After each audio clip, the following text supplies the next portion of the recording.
Assalamualaikum warahmatullahi wabarakatuh. Waalaikumsalam warahmatullahi wabarakatuh. Nahmaduhu wa nusalli wa nusallimu ala rasulihil karim. Allahumma la ilma lana illa ma 'allamtana innaka anta 'alamul ghuyub. Rabbi shrah li sadri wa yassir li amri wahlul 'uqdatam min lisani yafqahu qawli. Jamaah salat subuh yang dirahmati oleh Allah Subhanahu wa taala.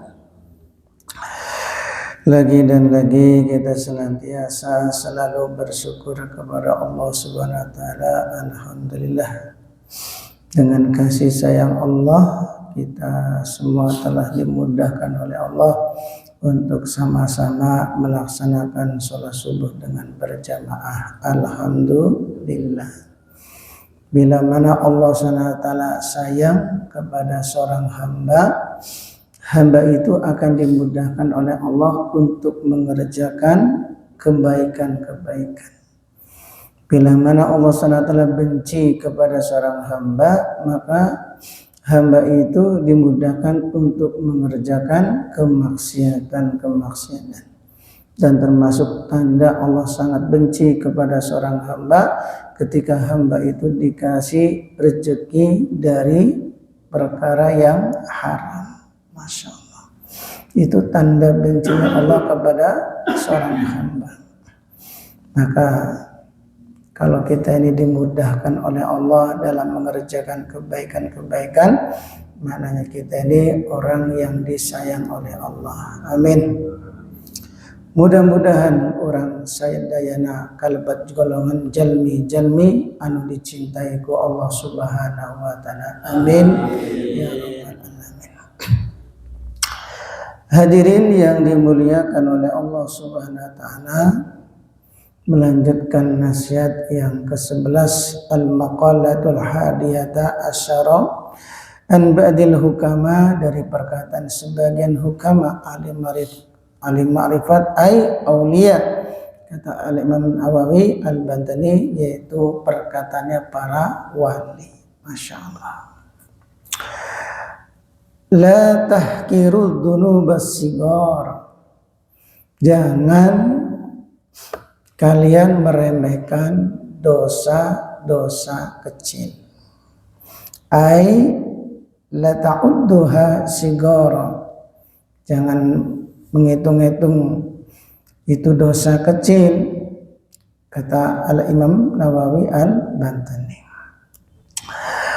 Karena kata seorang para wali, fa innaha, sesungguhnya dosa kecil itu tatasa'abu min haddunubal kibar,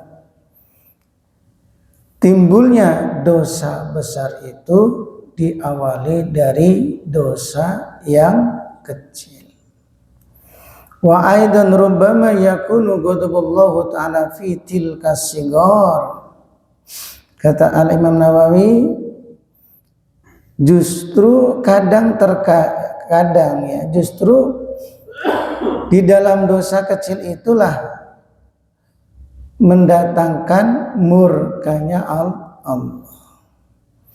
Jadi ternyata dosa besar itu diawali dari dosa yang kecil. Satu contoh, memandang wanita itu dosa besar, dosa kecil. Dosa kecil. Dosa besar itu zina, urutan nomor 3 setelah orang itu musyrik dan durhaka kepada orang tua. Jadi zina itu urutan nomor 3 dosa yang paling besar. Yang lebih besarnya musyrik, kemudian durhaka kepada orang tua. Jadi begitu besarnya dosa orang berzina itu, sampai dalam hukum fikih aslinya bagi orang yang sudah nikah itu dirajam, dilempari batu sampai mati. Kalau bagi yang bujang nih bukan yang duda. Kalau duda kan udah merasakan, yang bujang belum pernah sama sekali, itu dicambuk sampai 100 kali. Biar memberikan pelajaran, karena itu penyakitnya. Dan perlu diketahui timbulnya yaitu maksiat zina diawali dari pandangan. Betul? Kelihatannya kan dosa kecil awalnya pandangan. Setelah memandang baru ingin kenalan. Setelah ingin kenalan langsung janjian. Sudah janjian, ketemu langsung pegangan. Setelah pegang-pegangan lalu kebablasan. Ya dah? Nah, setelah orang kebablasan nanti takut atau khawatir ketahuan sama orang, akhirnya terjadilah namanya pembunuhan. Coba. Yaitu tadinya hanya memandang,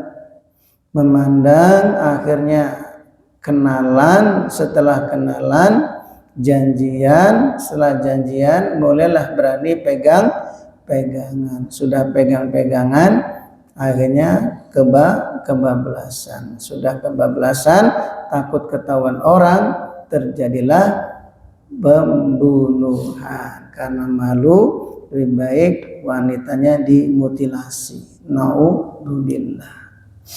Coba, ini awalnya dari pandangan dosa kecil.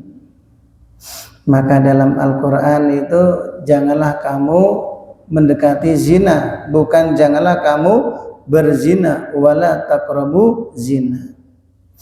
Fa innahu, karena sesungguhnya zina itu adalah apa?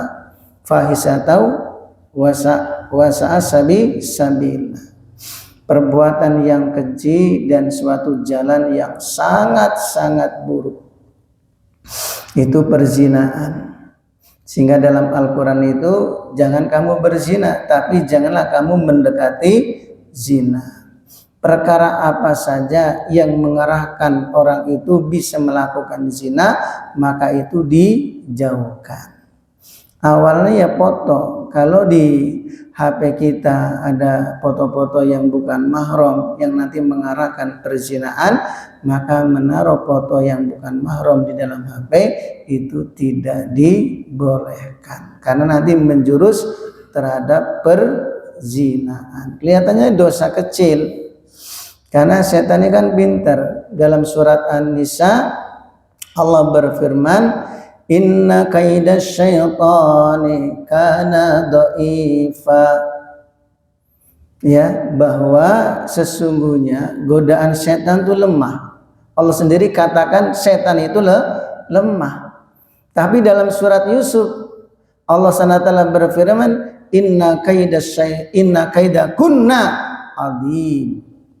Godaan wanita itu adim, besar.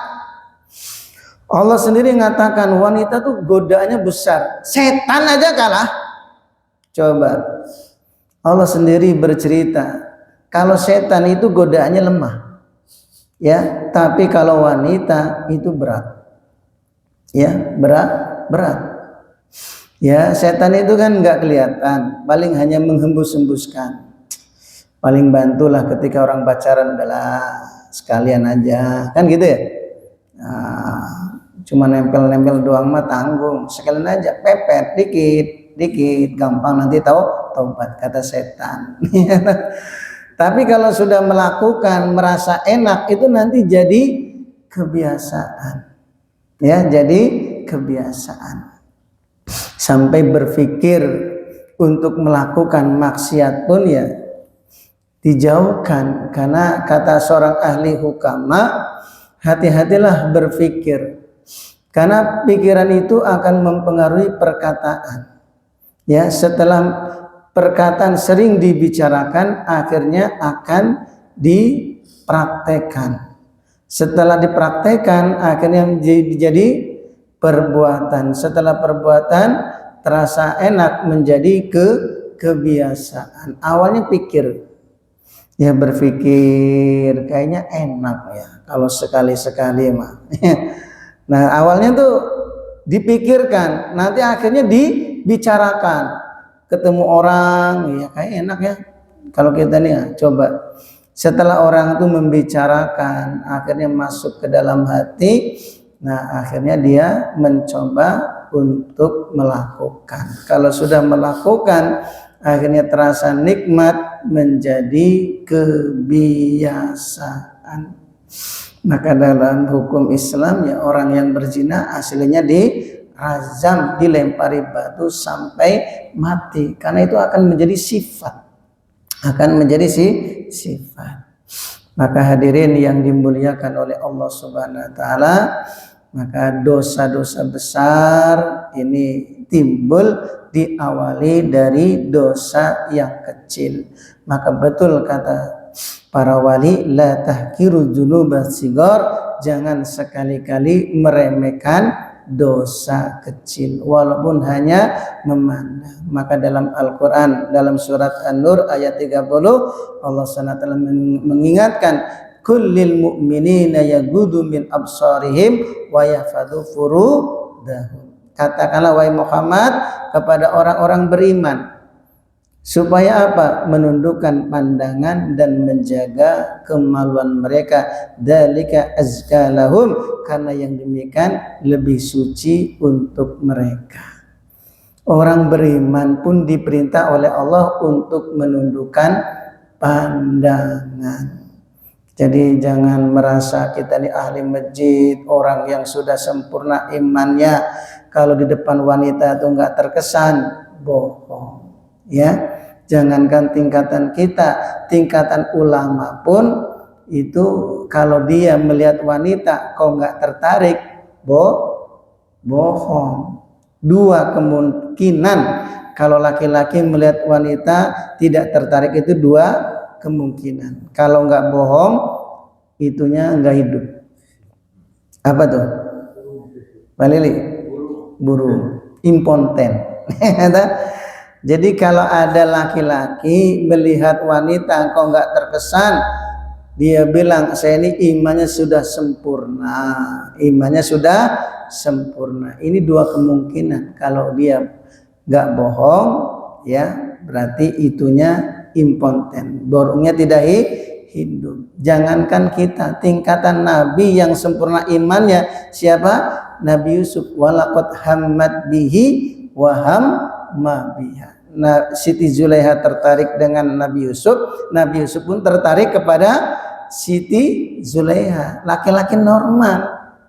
Jangan mengira Nabi Yusuf itu tidak terlena dengan Siti Zulaiha.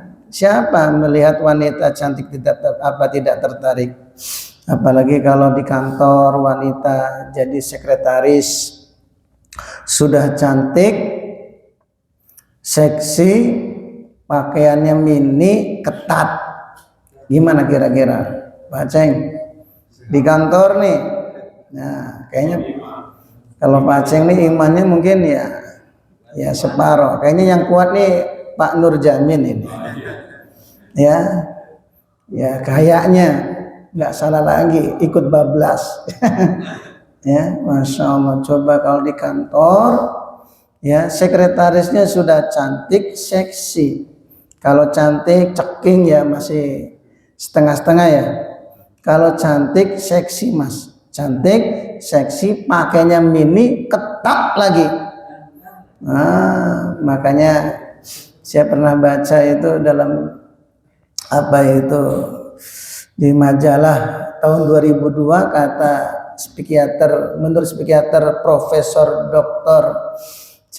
Dadang Hawari, ya Dadang Hawari, tahun 2002 itu ya 90% terjadi perselingkuhan itu dari kaum laki-laki. Masya Allah.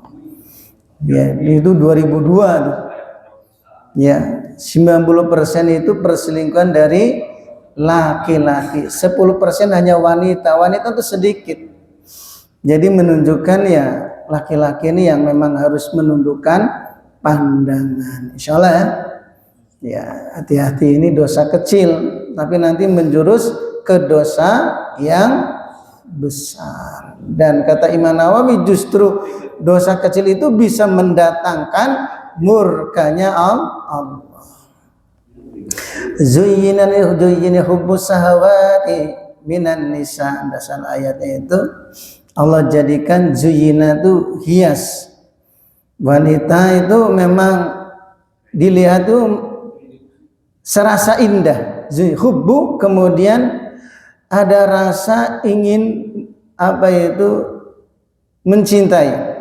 Syahwat didasari dengan syahwat 3 dalam diri seorang wanita itu pasti ya, karena Allah jadikan wanita itu siapapun laki-laki yang melihatnya pasti merasa indah, betul nggak?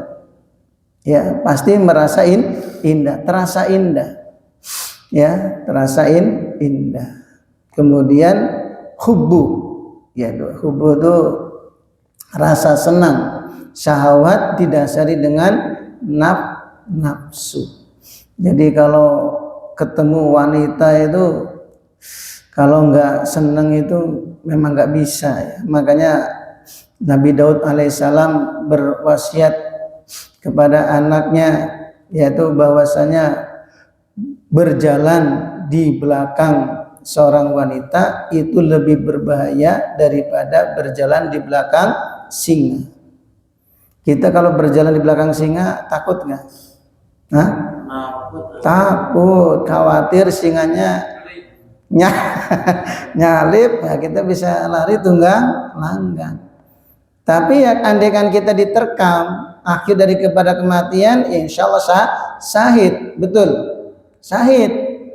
Ya, orang kalau diterkam sama singa itu ya matinya syahid.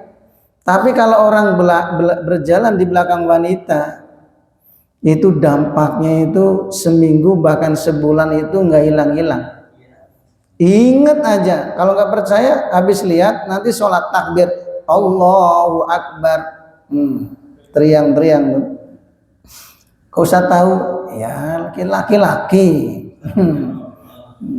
Jadi ustadz juga manusia, apalagi yang bukan ustadz. Oh, saya ini udah tua Pak, ya tua sama, ya.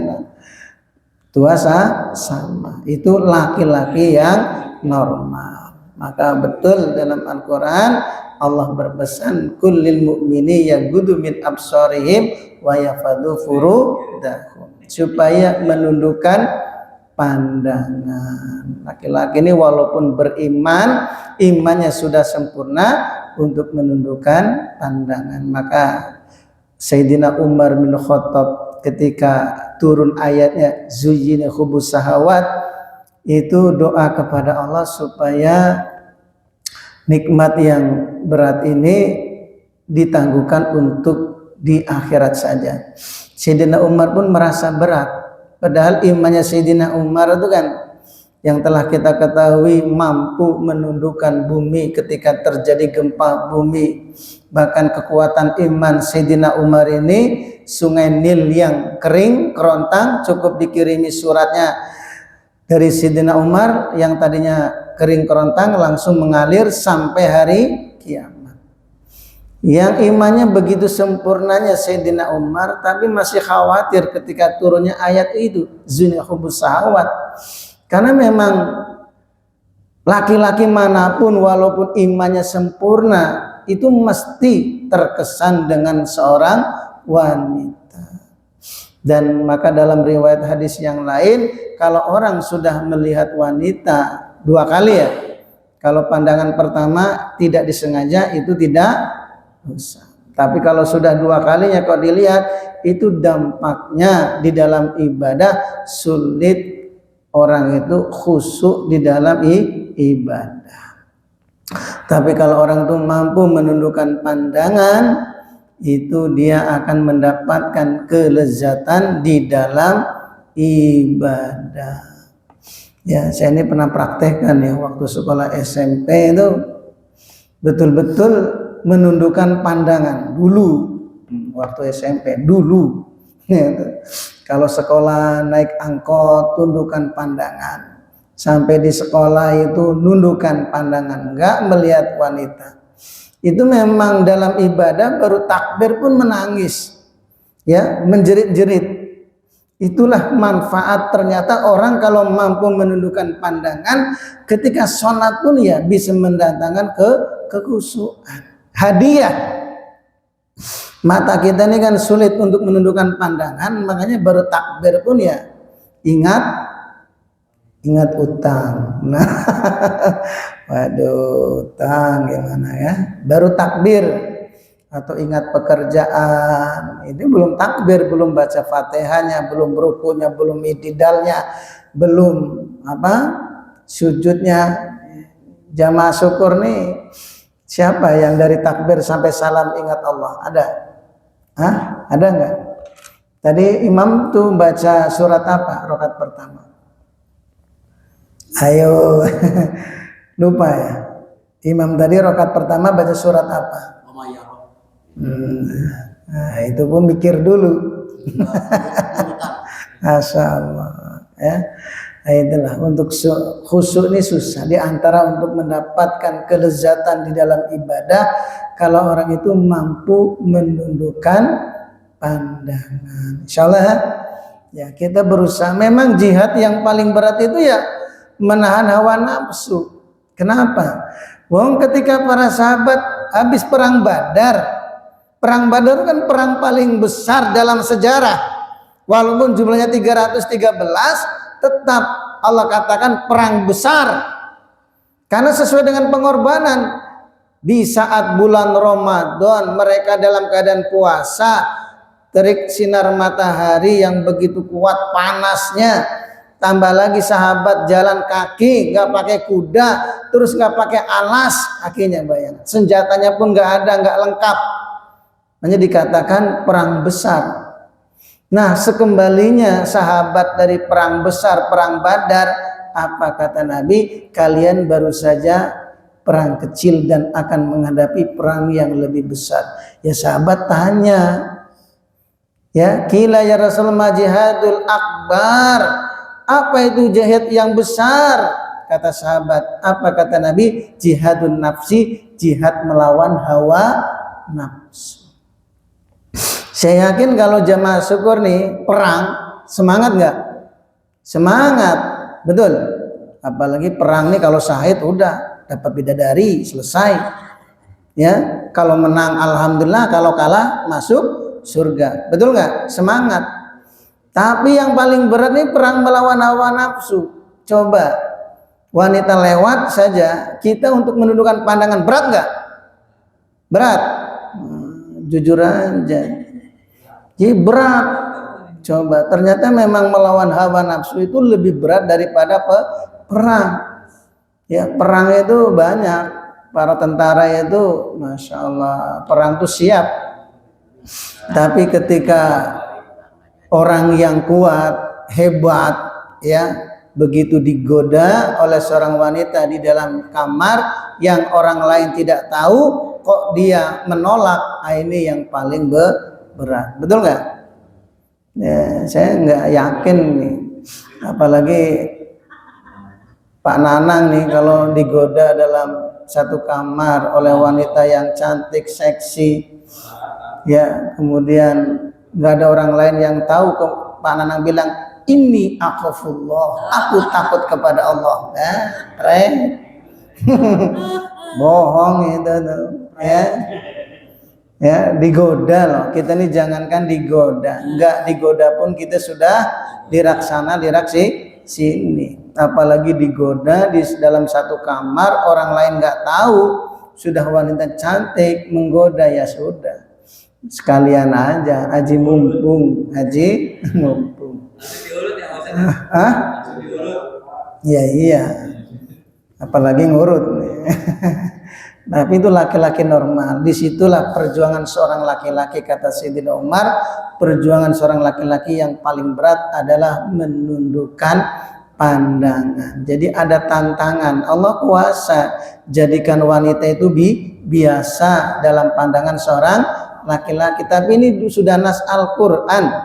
Zuyyinal hubbus sahawat. Allah jadikan wanita itu terasa indah bagi seorang laki-laki yang melihatnya. Sebagaimana terusan ayat ini kan, wal banin wal fiddah, ada berapa itu, emas, terus kuda, ternak seperti emas. Emas itu kan sebenarnya ya sama dengan batu jenisnya, betul nggak?